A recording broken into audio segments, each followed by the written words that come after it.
cariad.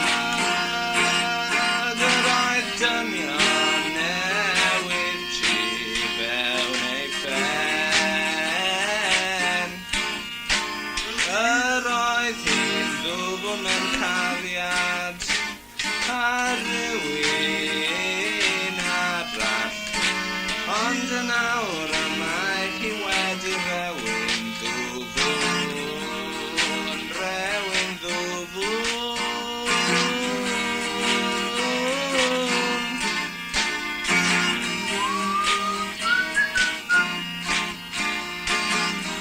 Nid o reswm i barhau felly roddais mor hwyl i'w phen mor bert. Nid oedd reswm i barhau, roedd i am rhywun arall i fewn ei sgert. Torrais ei chorff yn ddarnau bach trac, nes mae ei chorff a'i gwaed yn nawr wedi rewi. Mae ei chorff yn y rewgell, ond mae ei ffyr ar y gwn dal i drewi.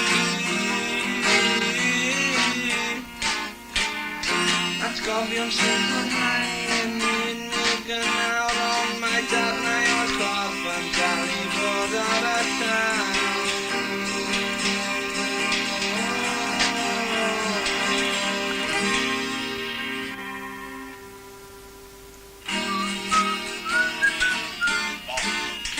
Mae'r heddlu'n dod nawr,